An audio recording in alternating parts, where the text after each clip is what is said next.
Hello tout le monde, c'est Chris, j'espère que vous allez bien. Bienvenue ou bon retour sur ma chaîne. Ici on parle littérature notamment, littérature de l'imaginaire, fantasy, romance, romantasy. Et de temps en temps, je vous montre mon toutou Rio, mon chien guide. Et aujourd'hui c'est un de ces vlogs où vous risquez de le voir, puisque comme vous l'avez vu dans le titre, on va au SLPJ.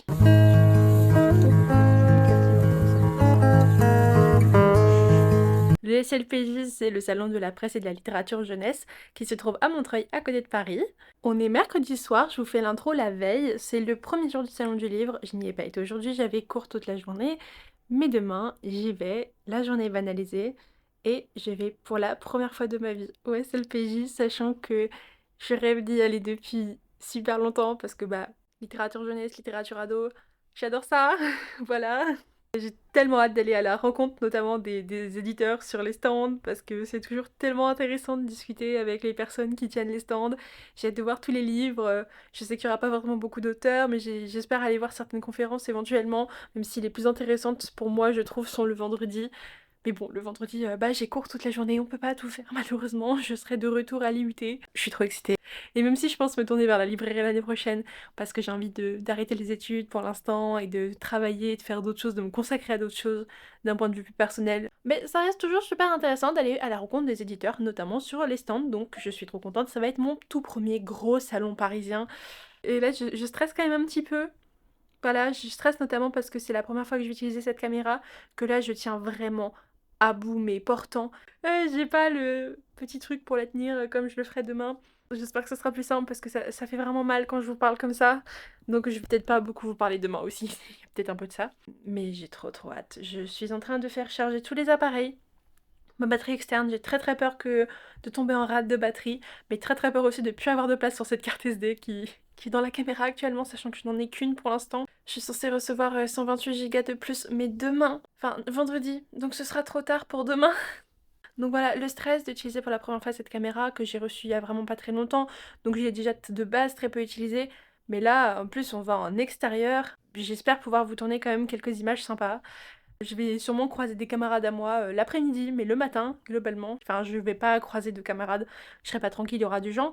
Mais j'ai discuté un petit peu avec Mathieu Guibet dans un de ses lives TikTok qui m'a dit que, eh bien, tout simplement, il y avait pas tant de monde que ça le jeudi. Il y aura peut-être des enfants le matin, mais globalement, il devrait y avoir pas trop de monde non plus.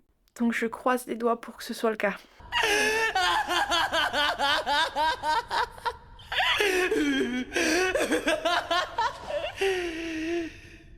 Bah écoutez, je vous fais des gros bisous pour l'instant, on se retrouve demain. Je me lève à 5h30, je prends le train à 7h40. J'en ai pour après encore 1h30 de transport à Paris. Faut que je me prépare, faut que j'aille me coucher pour être en forme demain.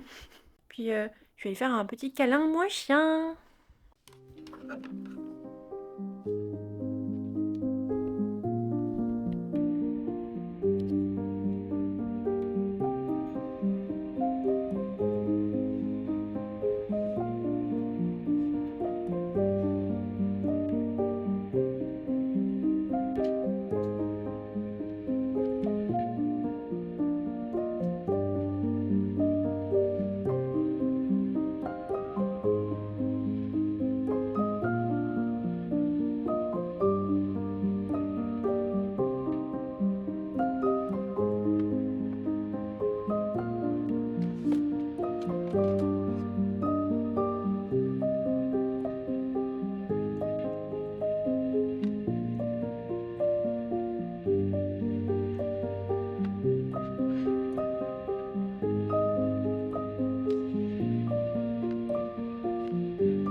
En arrivant, on est allé sur le stand de Big Bang / Brajlon. C'était magnifique, franchement, les reliés qui étaient là, c'était incroyable.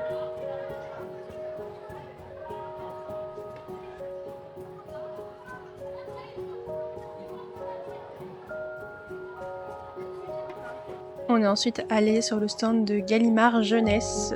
Je pouvais pas forcément vous filmer à chaque fois le nom des stands parce que j'étais un peu timide face au fait de prendre la caméra. J'étais pas toujours à l'aise. Et là, on était sur le stand de Hachette. Vraiment, les livres sont magnifiques. J'avais envie de craquer pour tout. J'ai hésité à prendre un livre de la passe miroir et là, je vous montre que j'ai déjà lu La Rassoul. C'était un des premiers livres que j'ai fait en chronique sur Bookstar, s'il y en a qui étaient déjà là à l'époque. Vraiment, ils sont trop beaux. Il y a aussi Seulement 3 mois, et je l'ai déjà lu, Seulement 3 mois. C'était sur Wattpad à l'époque.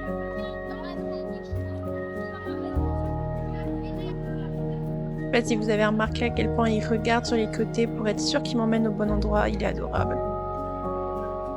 C'était très délicat de filmer sans que vous voyez les visages des gens, ce qui serait pas correct je trouve, mais en même temps il y avait tellement de monde et je pense que là vous le voyez. Des fois quand je filme le sol on dirait pas, alors c'est parce que parfois je suis dans des allées où ça va franchement, mais la plupart du temps c'était très complexe, vraiment très complexe.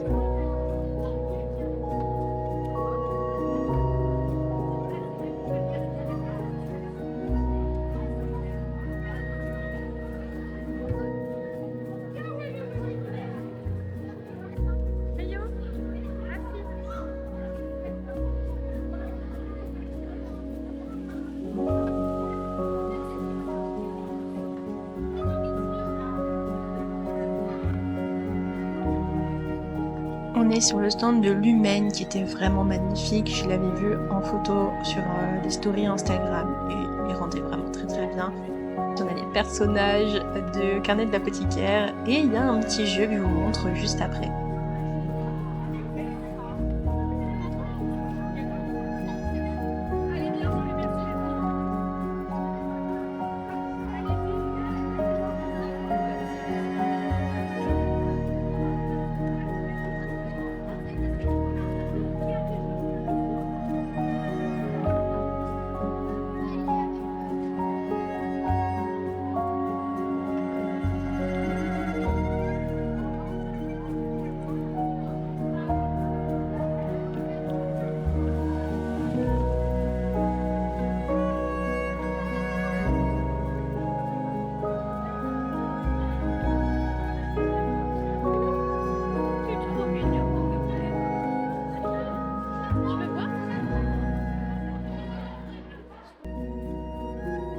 Je sais même pas si on va m'entendre, mais je m'attendais pas à autant de monde, pas à autant de scolaires.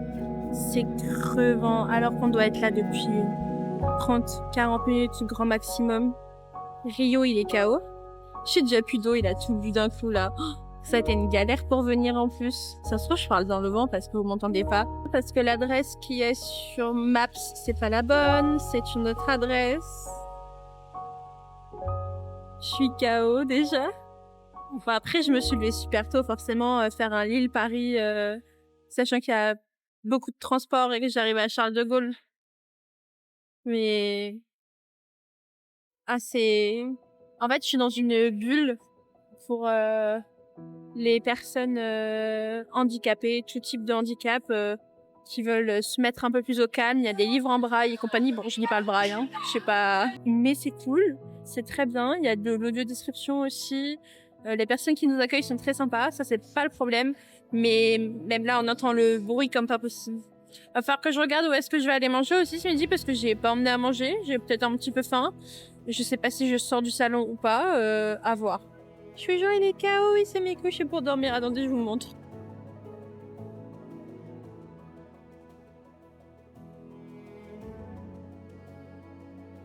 Bien sûr, c'est la coqueluche. Soit les gens, ils ont peur, soit les gens sont en mode je veux caresser le chien et moi je suis en mode bah non en fait on caresse déjà pas un chien sans demander la permission et ensuite surtout pas un chien qui travaille en fait déjà que c'est compliqué qu'il y a du monde à la limite il veut renifler les gens mais il a pas du tout envie d'être touché donc bon là j'ai été voir quelques stands sympas, je vois qu'il y a aussi il y a le premier étage, tout le monde nous voit au premier étage, ça doit être la pause hauteur. C'est un peu flippant et drôle à la fois. Non, mais du coup, je voulais aller voir Mathieu Guibet sur son stand pour sa maison d'édition. Faut que je regarde où c'est. Là, j'ai fait le tour, je crois, du premier étage, enfin du rez-de-chaussée. Il faut que j'aille au premier, je pense. J'aimerais bien les voir, mais je vous jure, c'est... On m'a passé un livre braille que j'ai voulu vous montrer parce qu'il était vraiment magnifique. Donc je sais pas si vous verrez très bien à la caméra. Mais par exemple, il y a des illustrations qu'on pouvait toucher, donc en relief, comme juste là ce que je vais essayer de vous montrer. C'est un magnifique travail pour le coup. Il faut savoir que c'est vraiment difficile de faire du livre braille et ça coûte très cher, mais c'est très important aussi pour l'accessibilité à tous.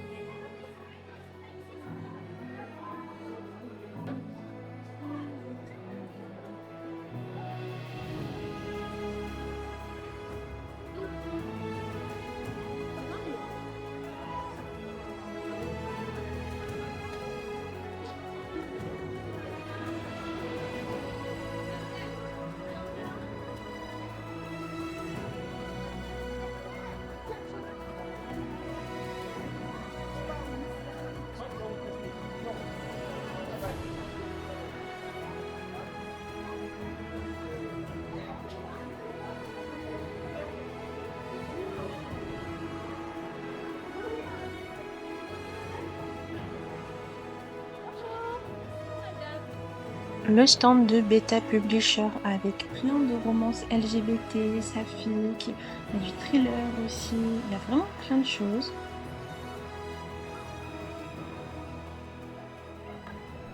J'adore votre sapin. Merci. Oui, il en profite pour renifler, sinon c'est pas drôle, hein. Il en peut plus, il en a marre. S'il pouvait partir, il le ferait. Ah ouais, ça fait beaucoup de monde là. Ouais. Caresser, ça va, c'est ok. Oui, il fait une petite pause là dans le moment. Oh, bah, qui profite, hein. Ça sent le sandwich hein, par ici, tu as raison. C'est pour ça que tu remues la queue, tricheur. Ça va. Cet étage, c'est mieux. Rio, t'as décidé de rester chez Beta Publishing? Oh mon dieu, c'est trop chou. Non, désolé, il travaille. C'est quoi tu travailles? Il me guide parce que je suis malvoyante. Voilà, tu vois, c'est ça depuis ce matin. Sauf qu'il y en a une bonne part. Rio qui travaille.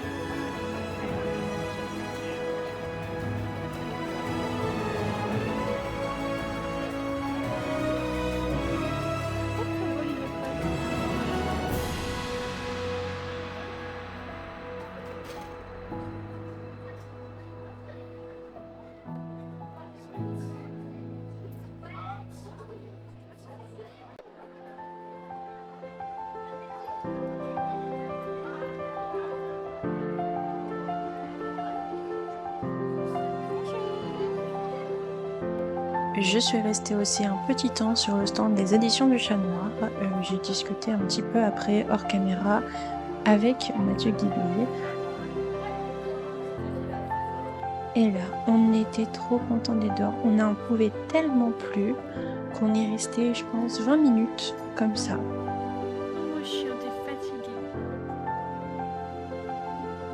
Et là, c'était la délivrance de pouvoir manger un peu, mais j'étais loin de me douter de la galère que serait le retour.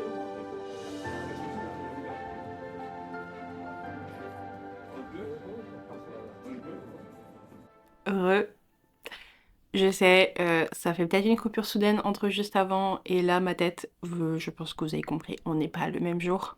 Ce salon a été bien plus épuisant que je le pensais, j'ai surestimé ma fatigabilité parce que, comme vous le savez peut-être, mais je suis malvoyante, qui dit moins voir, dit d'autres sens plus exacerbés, notamment l'ouïe, ce qui est forcément très compliqué dans un lieu avec beaucoup de monde, beaucoup d'enfants qui crient, qui interpellent tout le temps parce qu'ils voient un chien, que ce soit positif ou négatif, hein, il y a eu un peu de tout. Des enfants qui criaient de peur, des enfants qui étaient juste trop contents qu'ils voulaient le caresser alors que Non, s'il vous plaît, on ne caresse pas un chien qu'on ne connaît pas et encore moins un chien d'assistance. Surtout dans ce genre de lieu, il n'a pas envie d'être caressé. Même s'il vient vous renifler, ça veut pas dire qu'il a envie d'être caressé. C'est juste que ça lui fait une petite pause parce que c'est compliqué comme travail. Et nous-mêmes, en tant qu'être humain, on n'a pas envie d'être touchés par des inconnus, mais c'est pareil pour les chiens. Finalement, j'y suis restée bien moins longtemps que prévu. J'ai passé plus de temps dans les transports et à attendre mon train que sur place, dans le salon du livre, puisque j'ai passé 3 heures grand maximum dans le salon. Je me suis posée aussi sur ces 3 heures, 10-15 minutes au moins, dans la bulle spéciale personnes en situation de handicap divers et variés, censés nous isoler. C'est pas du tout isolant. Vraiment, le seul moment où on est vraiment isolé, c'est dans l'ascenseur. Donc ce salon, il a été très compliqué pour Rio et pour moi. Donc c'est pour ça aussi que j'ai décidé de le quitter plus tôt que prévu. Parce que je voyais bien que Rio, c'était compliqué pour lui. Il est très fatigué, c'était très très demandant. C'est pas facile de naviguer comme ça au milieu des gens, surtout des enfants. C'était très compliqué, il était épuisé, ça se voyait sur sa tête, parce que il est très très expressif en plus, Rio. Ça se voyait vraiment qu'il était fatigué. J'étais moi-même fatiguée, j'en pouvais plus. Je suis quand même contente parce que j'ai réussi à faire des images, à vous produire ce vlog. Je l'ai pas encore monté, donc je sais pas s'il est bien, je sais pas si j'en ai de contente, mais il existe. Et je vous ai rien filmé après de mon retour parce que je voulais pas sortir ma caméra à Paris dans les transports en commun. J'entends trop de mauvaises choses, j'aurais très peur de me la faire voler alors que je viens de l'acheter. Mais le retour a été totalement chaotique, pire que le salon, ce qui n'a pas arrangé étant donné que Rio et moi étions déjà extrêmement fatigués. Surtout que quand je suis fatiguée comme ça, pour ces raisons-là, la fatigue se ressent physiquement. J'ai été démolie le lendemain, c'est-à-dire que déjà pour les transports, l'arrêt de métro qui se trouve à côté du salon du livre de Montreuil est un arrêt auquel on ne peut pas acheter de ticket de métro, ce que je ne savais pas. Donc je me suis retrouvée à vouloir passer les portiques et en fait je ne pouvais utiliser ni les tickets que j'avais acheté, le ticket T+, que j'avais acheté sur mon téléphone, ni rien en fait parce que je pouvais pas acheter de tickets physiques. Ça c'est quelque chose qu'il faut savoir du coup, c'est qu'à Paris, il n'y a pas d'endroit pour acheter un ticket en papier, enfin cartonné, dans tous les arrêts de métro, ce qui n'existe pas à Lille, ou en tout cas j'ai jamais été confrontée à ça à Lille. Heureusement, j'ai eu beaucoup de chance. J'avais des enseignants qui rentraient avec leur classe et qui reprenaient le métro pour retourner à l'école. Et une enseignante m'a donné un ticket de métro. Merci à elle, vraiment, si un jour elle passait par là. Je pense pas, mais merci, vraiment merci à elle parce que j'étais perdue. Absolument, je savais pas quoi faire. J'étais morte, j'avais déjà super mal aux pieds, j'étais déjà extrêmement fatiguée, je rappelle. Extrêmement la tête comme ça. Vraiment, je n'allais pas bien. Je n'avais qu'une envie, c'était de me poser quelque part, d'être tranquille, d'être dans le train et de rentrer à la maison parce que j'étais extrêmement mal déjà. En plus, on passe le portique. Les portiques à Paris, c'est un peu particulier. Rio, il a l'habitude de ceux de Lille. Là, il m'a fait un reculon au lieu d'avancer. On arrive dans le métro, tout va bien, le métro, c'est bon, j'ai les bons arrêts, tout va bien. J'arrive jusqu'à Gare du Nord, là où je dois changer pour prendre le RER. Arrivé à Gare du Nord. Non, entre-temps, avant le changement de métro, je me suis trompée de quai. Mais bon, après, il faut juste aller de l'autre côté. Ça va, c'était pas trop chiant. Mais arrivé à Gare du Nord, c'est extrêmement mal indiqué. C'est-à-dire que j'ai fini par appeler l'assistance qui est venue m'aider. Alors que de base, je me débrouille sans problème parce que je vois encore un peu. Donc, j'ai peut-être un champ visuel restreint, mais je vois très bien ce champ visuel-là. Mais là, même eux m'ont dit... Ouais, c'est vrai que quand on n'est pas un habitué, on sait pas. Ce qui est quand même le comble pour une gare, c'est que si tu connais pas, tu te repères pas. C'est une gare. T'es censé pouvoir te repérer. Eh ben non, en fait, c'est-à-dire que le RERB, qui est le RER qui va jusqu'à l'aéroport Charles de Gaulle, et bah en fait, il était indiqué, sauf que les seules choses que je voyais, moi, c'était la direction sud, qui n'est pas la direction de l'aéroport, c'est l'autre terminus du RER, mais après ça, le RERB n'était plus indiqué. Et en plus de ça, étant donné qu'on m'avait passé un ticket, c'était un ticket T+, sauf que à Paris, si vous voulez aller jusqu'à l'aéroport Charles de Gaulle, il faut prendre un ticket origine-destination. Vous êtes à l'intérieur, en soi vous êtes déjà censé avoir un ticket, il n'y a aucune bande pour acheter un ticket. Les bornes ne sont pas indiquées parce que comme on est censé déjà avoir un ticket, il part du principe qu'on a forcément le bon, alors que bah, en l'occurrence, c'était pas le cas, j'avais pas le bon ticket, j'avais un T+, il me fallait un origine-destination pour pouvoir me rendre légalement, en toute légalité, jusqu'à l'aéroport Charles de Gaulle. Donc, j'ai appelé l'assistance. Vous savez, il y a des bornes où on peut appeler si en cas de problème, bah, j'ai dû appeler. J'ai attendu, je pense, 10 minutes au total. Entre réussir à les joindre, j'ai dû appuyer 3 fois sur le bouton. Bon, au moins il fonctionnait, parce que je suis déjà arrivée dans un endroit où ça fonctionnait pas du tout. Non, parce que sachez que des fois, si vous avez le mauvais ticket, ça va vous laisser passer à l'entrée. Mais quand vous allez arriver à la destination, le ticket ne vous permettra pas de sortir. Il n'y a pas de solution dans ces cas-là, à part que quelqu'un vous passe son passe Navigo. Merci Paris. Donc, en fait, l'assistance, elle m'a dit... Mais en fait, il faut ressortir, il y a une borne juste là, sauf que la borne, elle n'est pas indiquée. Il faut sortir, et après, il faut re-rentrer une fois qu'on a acheté le bon ticket. Et en fait, le RER B, pour avoir la direction nord, il fallait continuer, aller légèrement sur la gauche, et après, il y avait le RER B direction nord. Mais il fallait quand même avancer encore. Sauf que c'est pas indiqué. Donc, vous vous dites... Je dois aller prendre la direction nord, mais là je vois que la direction sud qui est indiquée et le RER B, les panneaux n'indiquent plus le RER B après. Donc je suis pas au bon endroit. Voilà, c'était... Il m'a emmené jusqu'à l'ascenseur et pareillement, j'ai regardé, l'ascenseur était même pas indiqué pour descendre sur le quai du RER direction le nord. Voilà, c'est... Paris.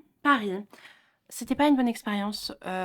Au-delà de ça, pendant toutes ces galères-là, qui, pour vous, ne doivent pas forcément vous sembler... C'est chiant, mais pour vous, ça ne doit pas vous sembler non plus insurmontable. Sauf que quand on est handicapé, qu'on ne voit pas bien, qu'on a déjà épuisé en fait les ressources de son corps qui n'en peut plus, parce que c'est compliqué quand il y a autant de bruit, autant de gens et qu'on ne voit pas bien, et que le chien, quoi qu'il arrive, n'est pas un GPS, il faut lui indiquer la direction où aller, eh bien je peux vous assurer qu'on a l'impression que c'est le bout du monde et que c'est pas minime, c'est vraiment handicapant. Et on n'a pas besoin d'être handicapé encore plus qu'on ne l'est déjà de base. Bon, il faut savoir qu'en parallèle de toutes ces galères qui peuvent vous sembler insignifiantes, mais qui pour moi ne l'étaient pas du tout, mon train était annoncé d'1 h 30 en retard. Voilà, donc j'étais déjà en avance, mais heureusement en fait que j'avais prévu de l'avance, vu la galère que ça a été pour moi de rejoindre la gare TGV de l'aéroport. Je suis arrivée à l'aéroport Charles de Gaulle à 17 h et quelques. Donc j'ai pu vraiment me poser à un endroit avec le chien, sauf que j'aurais dû attendre jusqu'à 18 h 30 et en fait j'ai attendu jusqu'à 20 h. Sachant qu'on était posé à un pôle qu'il y a à l'aéroport, mais il faisait particulièrement froid et le chien était par terre à trembler, enfin bref, c'était pas super sympathique. Il tremblait de froid en fait parce que le sol était froid, il y avait un courant d'air. Et un chien qui a froid, c'est comme un humain qui a froid, ça exacerbe l'envie d'aller faire pipi. Dans un aéroport que je ne connais pas. Dans un aéroport où la sortie la plus proche n'est pas indiquée, rien n'est fait dans les aéroports français pour les chiens guides ou les chiens d'assistance de manière générale, puisque, faut le savoir, nous avons parfaitement le droit d'emmener nos chiens dans un avion, vu qu'ils sont entraînés spécialement, ils vont pas faire pipi n'importe où, sauf que quand même dans un aéroport, sur des longs vols ou compagnie, nous on a besoin de nos animaux pour pouvoir être normaux et faire nos trajets, mais eux ils ont aussi des envies qui ne peuvent pas être comblées parce qu'il n'y a rien de prévu, aucune zone d'herbe, même de fausse herbe, pour ces animaux-là.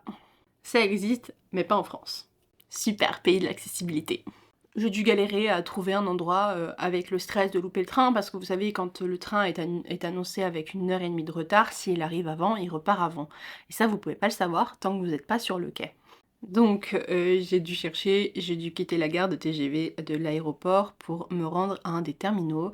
Et à un des terminaux, le 2E, si quelqu'un un jour a besoin de quitter. Ça vous fait remonter, d'aller au terminal jusqu'aux sorties. Il y a le McDo sur la droite et sur la gauche, il y a des sorties. Bonne chance pour trouver la première qui sera encore ouverte. Ça dépend de l'heure à laquelle vous allez. Il y en a plein qui sont fermés. Il faut peut-être avancer un peu dans le terminal, mais les sorties sont juste là. Sauf que les sorties donnent sur des pauses minutes. Donc en fait, j'ai emmené Rio dehors, mais il a reniflé, mais il a pas voulu faire pipi. Parce qu'il y avait plein de voitures qui passaient à côté et qu'il était particulièrement stressé. En même temps, l'après-midi avait été stressante, donc je comprends. Enfin bon, heureusement, j'ai réussi à retourner à la gare de TGV à temps puisque j'ai attendu, je pense, 20 minutes, sur le quai où j'ai encore eu une galère parce que je demande à quelqu'un de m'aider de la sécurité. Ça se voit, j'ai un chien et en fait, la personne commence à m'engueuler parce qu'elle me montre un endroit que je ne vois pas puisque si on ne me dit pas qu'on me montre quelque chose, si je regarde un visage, je ne peux pas voir la main qui me pointe quelque chose. Voilà, par exemple, là, je regarde l'objectif, je ne peux pas voir le retour. Il faut que je regarde vraiment le retour. Heureusement, la personne s'est excusée quand je lui ai dit: «Bah oui, mais j'ai un chien guide, enfin, je vois pas bien, j'ai pas un chien pour rien». Et après, la personne était adorable en soi et m'a amenée, jusqu'à vérifier que je sois bien sur le bon quai et que je me trompe pas et tout, voilà, donc très sympathique après, mais j'ai attendu sur le quai, il est arrivé, je suis rentrée à la maison. J'ai rarement été autant au bout de ma vie. Donc je ne vous ai pas repris, je pense que c'est compréhensible. Vendredi a été horrible aussi comme journée. Mal partout, mal à la tête, les oreilles qui bourdonnent. Enfin bon, un contre-coup fort désagréable. Je sais pas si le salon valait le coup d'ailleurs, parce que au-delà de ça, même si j'étais très contente d'avoir des stands de maisons d'édition que d'habitude je ne vois que en librairie et qu'on ne voit jamais sur des salons plus petits. Mais sachez que si vous voulez rencontrer des personnes qui travaillent vraiment dans ces maisons d'édition-là, et bah vous ne pourrez pas sur ce type de salon. Vous pourrez, avec des plus petites maisons d'édition, des maisons moyennes à petites, rencontrer les gens qui y travaillent vraiment, mais sur ces grandes maisons, c'était des libraires bénévoles d'une librairie ou employés d'une librairie qui étaient là. En tout cas, à chaque fois que j'ai demandé, c'était le cas. Donc j'étais un petit peu déçue de ne pas pouvoir rencontrer de personnes qui travaillent en maison d'édition pour de vrai. Je suis quand même contente d'y avoir été, c'était quand même une bonne expérience, même si ça a été bien plus compliqué que ce que je pensais. J'étais tout de même contente d'y aller, voilà, je tiens à le préciser parce que peut-être que je l'ai pas fait transparaître, mais j'étais quand même contente d'y aller et d'y être allée. Après, je ne suis pas sûre d'y retourner un jour. Mais j'ai dépensé, j'ai acheté des livres et je vais vous montrer ça. Il y en a un qui a été mis dans une boîte, donc je vous le garde pour la fin à déballer. En plus, il y a une petite anecdote avec, un peu mignonne, donc premier livre et seule poche que j'ai pris alors que de base je m'étais dit que je prendrais que des poches. Et qu'en plus maintenant je regrette et je me dis que j'aurais peut-être mieux fait de prendre le gros format parce que c'est pas écrit très gros. Il s'agit du Secret du Roi de Marie Valente aux éditions Bragelonne et c'est l'histoire d'un homme, enfin de l'homme de main du roi dans un monde de vampires. Le roi lui confie une mission, sauf que personne ne sait qu'en fait c'est pas vraiment un homme qui se cache derrière le nom d'Hippolyte, mais plutôt une femme. C'est un trio qui vont accomplir une mission et j'ai un peu craqué aussi parce qu'il y avait un Écossais dans le lot. Je craque pour très peu de choses. Donc je suis très contente qu'ils rejoignent, mais je vous avoue que là je sais toujours pas où je vais les ranger. Hein. Ma vidéo de rangement de bibliothèque avec vous, elle est toute récente et j'en rajoute encore. Livre suivant aux éditions du Chat Noir, on a De cendres et de verre de Célina Fenech ou Fenech, j'ai un doute. C'est une réécriture saphique de Cendrillon et les romances lesbiennes, c'est pas quelque chose que j'ai l'habitude de lire. Sauf que celui-là, je l'avais déjà repéré sur le site internet du Chat Noir dans leur catalogue. Et c'est un livre où j'ai vu qu'il était extrêmement court. Et je me suis dit, c'est quand même peut-être le moment de me lancer dans de la romance saphique. En plus, réécriture de Cendrillon, et j'aime beaucoup les réécritures de contes. Dans ce livre, notre Cendrillon se rend au bal organisé par le roi en l'honneur de son fils, où elle rencontre d'ailleurs une jeune femme, sauf que juste après l'avoir rencontrée, les festivités sont arrêtées parce qu'il y a un attentat contre le roi. Franchement, c'est très court, je pense que ça se lit très vite. C'est pas écrit petit, donc je pense que ça se lit vraiment pas mal vite. Comme il fait même pas 200 pages, ça se dévore vraiment rapidement. Toujours du Chat Noir, j'ai acheté De brume et d'ombre de Jenna Wolfhart. C'est une romantasy enemies to lovers fae. Ici, notre protagoniste, elle est chopée en train de voler des cristaux et elle est mariée de force au roi du royaume dans lequel elle est chopée en tant que fiancée humaine condamnée à porter sa progéniture pendant 75 ans. Donc le temps de sa vie en fait, tout simplement. Elle arrive à s'enfuir et elle est capturée par le roi du royaume ennemi, le roi Brume. Vous me connaissez un petit peu à force, romantasy, fae, enemies to lovers. Globalement, j'aime beaucoup ça, j'aime beaucoup voir à chaque fois comment c'est traité, donc je l'ai pris et je remercie au passage Mathieu Guibet, que j'ai pu remercier à nouveau pour une interview que j'ai faite de lui l'année dernière pour les cours et qui s'était très bien passé. J'avais une très bonne note en plus de ça, donc j'avais eu un très bon échange avec lui. Donc très chouette, j'étais contente de le rencontrer à nouveau en soi parce que je l'avais déjà rencontré lors des Aliénales que cette année j'ai loupé puisque quand je me suis dit tiens faudrait que je vérifie la date, en fait c'était passé le week-end juste avant. C'est pas plus mal, j'avais pas forcément de sous à dépenser en livres, mais bon, j'étais un peu dégoûtée. Vous l'avez vu dans les clips précédents, je suis passée sur le magnifique stand de Lumen et j'ai été obligée de craquer pour A Silent Voice, les dessins Yoshitoki Oima et le roman de Yoko Kurahashi. J'ai vu l'animé quand il est sorti, donc ça fait vraiment très longtemps, je crois que c'était en 2016 ou en 2017. L'animé était sublime et là je le revois beaucoup passer dans ma For You page ou sur Instagram, dans mes reels. J'ai très envie de le redécouvrir, sauf que j'ai pas forcément le temps de me plonger dans un animé, mais est-ce que j'ai pas le temps de me plonger dans un roman ou est-ce que c'est pas mieux de me plonger dans le roman? C'est l'histoire de Shoyo qui est malentendante et qui s'est fait harceler par Shoya en primaire, sauf que retournement de situation, quand tout le monde apprend que ce n'est pas bien, et bien Shoya se fait lui-même à son tour harceler jusqu'au lycée. C'est une histoire assez sombre parce qu'il me semble qu'on retrouve Shoya et Shoko quelques années plus tard où qui veut se faire pardonner tout simplement ce qu'il a fait parce que lui-même derrière s'est fait harceler, il sait ce que c'est. Lui il pensait pas à mal en étant petit mais le mal était là pour le coup. Je me souviens que j'avais pleuré devant l'animé, c'était extrêmement touchant, il y a des moments très forts parce que c'est tous les deux des personnages qui vivent des choses très difficiles. Elle liée à son handicap, lui parce qu'il a été harceleur puis harcelé. Et voilà, ce qu'il cherche c'est se faire pardonner. C'est pas un livre que j'ai l'habitude de beaucoup croiser dans les rayons de librairie, pourtant c'est un livre qui m'intéresse depuis que je sais qu'il existe, donc depuis vraiment plusieurs années. Là c'était vraiment l'occasion de craquer, donc je l'ai fait. Je suis passée sur le stand de Gallimard Jeunesse et j'ai pris So This Is Ever After de F.T. Lukens. Je sais pas vous, personnellement la couverture me fait énormément penser à des couvertures de T.J. Klune en anglais ou à des livres que j'ai pas l'habitude, que je ne verrai pas nécessairement chez Gallimard Jeunesse. J'étais assez surprise de voir ce genre de littérature chez Gallimard Jeunesse parce qu'on est sur une romance gay. J'ai pas l'habitude de voir de la représentation LGBT en fait chez Gallimard, mais peut-être que je ne suis pas assez à la page sur ce que publie la maison d'édition. Il y avait vraiment dans les rayons un seul exemplaire de ce livre. Je sais pas s'il a été victime de son succès ou si tout simplement ils en avaient pas pris beaucoup, mais moi je l'ai vu, ou alors il était peut-être mal rangé donc je l'ai vu pas au bon endroit, c'est possible aussi, mais quand je l'ai vu, il m'a tout de suite déjà attirée par la couverture, très jolie je trouve.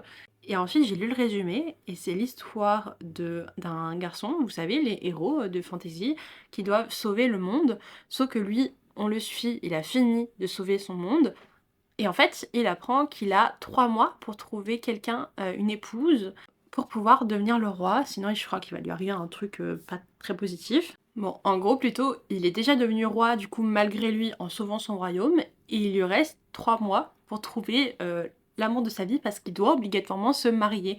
Et pour ça, il va être aidé de son meilleur ami très proche, qu'on nous décrit comme un beau magicien, un peu ténébreux, voilà, ça en dit long. Et en fait, c'est une romance gay. Déjà, le concept du livre en soi, où le mec, il a déjà accompli la prophétie, il est déjà roi, c'est juste que ouais mais maintenant il se passe quoi derrière, il faut que je trouve quelqu'un, je suis obligée. J'aime déjà bien le concept, mais en plus en romance LGBT avec de la représentation. Tout à l'heure c'était de la représentation saphique, là on est sur de la représentation gay, donc je suis assez ravie, mais je pense que je connais quelqu'un qui va me le piquer. Je pense que Milo Redbook risque de me le piquer à un moment donné ou un autre pour le lire. Même s'il est pas très fantasy romantasy, mais là c'est une romantasy gay et qu'il est très lecture de représentation et lecture LGBT. Donc on est avec Milo Redbook et on va voir avec lui le fameux livre dont je vous ai parlé où j'étais sûre qu'il allait être intéressé. Bonjour. Salutations. So This Is Ever After, livre gay. One eternity later. Et il va être aidé d'un magicien trop beau, tout ténébreux et tout là. Du coup, je l'ai déjà lu quoi. Tu l'as déjà acheté? Oui. Tu l'as acheté quand?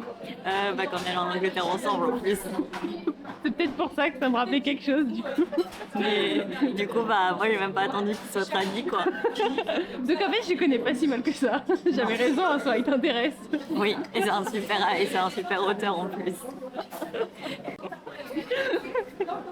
Je te déteste. Ouais. Moi à la base je voulais manger des calamars, tu sais. Oui. Dis-toi bien que ça se trouve on t'entend pas. Oui, t'as vu le truc à la cantine. Bah, En mais- même temps, mais quelle idée de le faire à la cantine. C'est vrai, j'aurais pu attendre. Mais Bah est-ce oui. que ce serait aussi drôle? Non. Ouais, mais peut-être qu'on m'entendrait.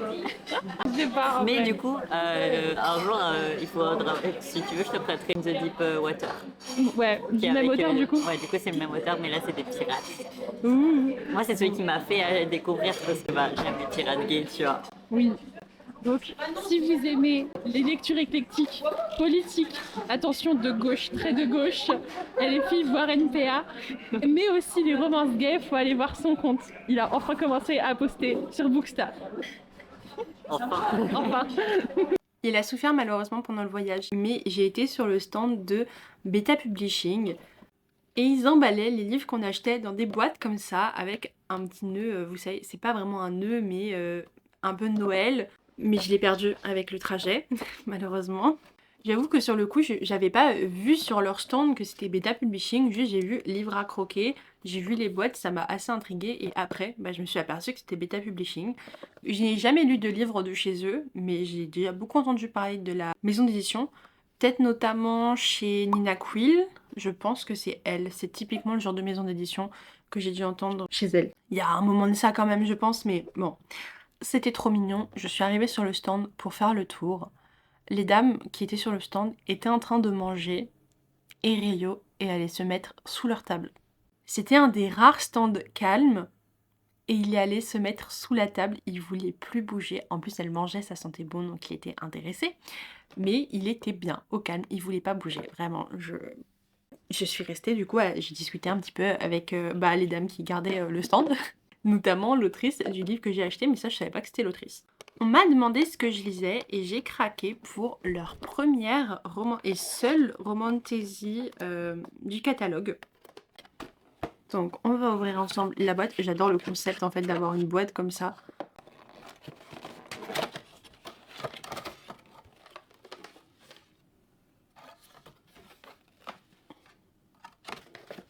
Alors je peux vous mettre comme ça. Je pense que ça va. Oh, les livres à l'envers. J'ai peut-être ouvert. Non, le livre est à l'envers, mais je l'ai pas ouvert à l'envers. Il y a I Love. Je sais pas ce que c'est, mais il y a ça dedans. J'ai un marque-page Beta Publishing avec écrit Love dessus. Des histoires qui vous ressemblent.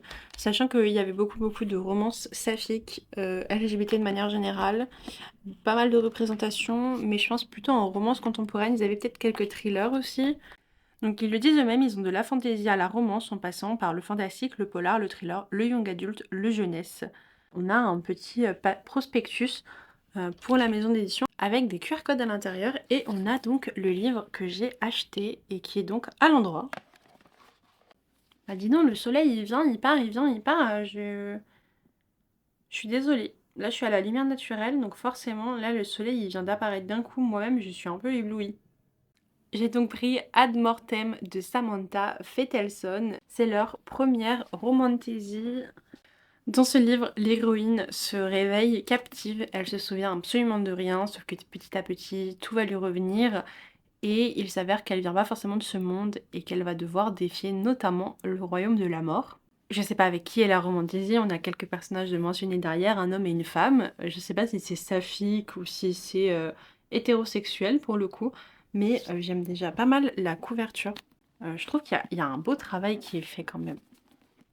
Il y a un moment donné, j'étais devant la dame, en train de renifler le livre. Ça va, elle m'a pas pris pour une folle. J'étais en mode, c'est important l'odeur des livres. Elle était en mode, oui, je suis d'accord. J'ai une petite dédicace avec écrit pour Méloé à Montreuil le 28/11/2024 où magie, complot et romance attendent Sacha et ses amis. Belle lecture. C'est tout pour les livres que j'ai achetés, c'est déjà pas mal, ça me fait 6 nouveaux livres dans la palle. J'avais vraiment besoin de nouveautés dans ma palle. Mais je me dis aussi que peut-être certains d'entre eux sont disponibles en audio, donc j'irai voir si sur Nextory ou sur Audible ils y sont. Si vous êtes arrivé jusque là, que vous avez écouté mes péripéties pour aller à Montreuil. En tout cas, merci si vous êtes arrivé jusqu'ici dans cette vidéo. Je vous fais des gros bisous. Je vous dis à dans 2 semaines. Bye tout le monde, c'était une vie de lectrice.